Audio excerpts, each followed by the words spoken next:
Everyone tell me what has happened so far in the story.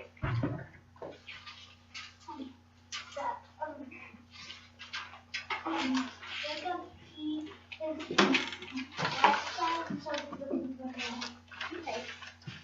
And up to this point in the story, do you think Sarah likes the children as much as the children like Sarah? Yes. You do? Okay. Well, I'm going to start reading chapter 6.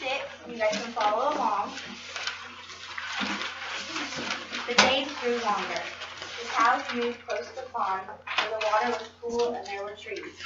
Papa taught Sarah how to plow the field, guiding the plow behind Jack and old Bess, the reins around her neck. When the chores were done, we sat in the meadow with the sheep, Sarah beside us, watching Papa finish. Tell me about winter, said Sarah. Old Bess nodded her head as she walked, but we could hear Papa speak sharply to Jack. Jack doesn't like to work, said Caleb. He wants to be here in the sweet grass with us.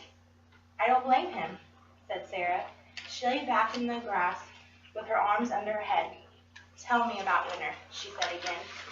Winter is cold here, said Caleb, and Sarah and I laughed. Winter is cold everywhere, I said. We go to school in the winter, said Caleb. Sums and writing and books, he sang. I am good at sums and writing, said Sarah. I love books. How do you get to school? Papa drives us in the wagon, or we walk the 3 miles when there is not too much snow. Would you guys like to walk 3 miles in the snow? No. Me neither. Sarah sat up. Do you have lots of snow? Lots and lots and lots of snow, chanted Caleb, rolling around in the grass. Sometimes we have to dig our way out to feed the animals.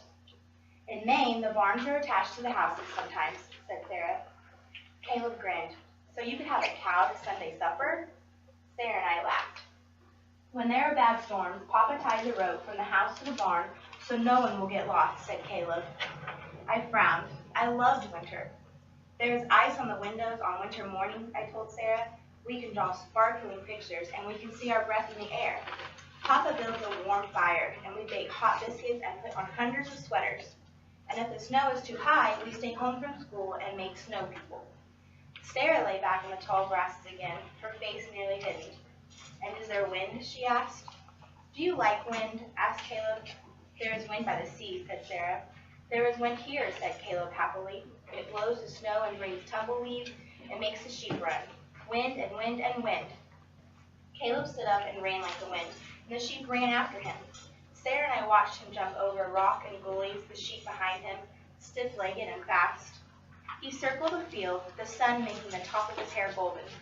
He collapsed next to Sarah, and the lambs pushed their wet noses into us. Hello, Lou, said Sarah, smiling. Hello, Maddie.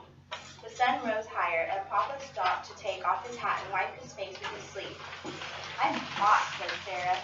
I can't wait for winter wind. Let's swim. Swim where? I asked her. I can't swim, said Caleb. Can't swim, exclaimed Sarah. I'll teach you in the cow pond. That's for cows, I cried. But Sarah had grabbed our hands, and we were running through the field, ducking under the fence to the far pond. Shoo, cows, said Sarah as the cows looked up startled. She took off her dress and waded into the water in her petticoat. She dived suddenly and disappeared for a moment as Caleb and I watched.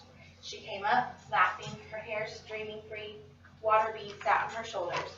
She tried to teach us how to float. I sank like a bucket full of water and came up sputtering. But Caleb lay on his back and learned how to blow streams of water high in the air like a whale.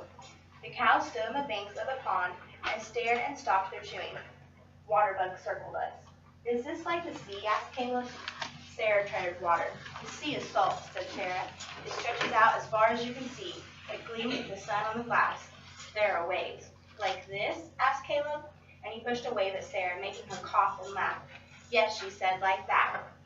I held my breath and floated at last, looking up into the sky, afraid to speak. Crows flew over, 3 in a row, and I could hear a killdeer in the field. We climbed the bank and dried ourselves and lay in the grass again. The cows watched, their eyes sat in their dinner plate faces, and I slept, dreaming a perfect dream. The fields had turned into a sea that gleamed like sun on glass, and Sarah was happy. What does Sarah miss most about home? Is there anybody? The sea. The sea? I think so too. Would you guys miss the sea if you came all the way from Maine? Yeah. I think so too.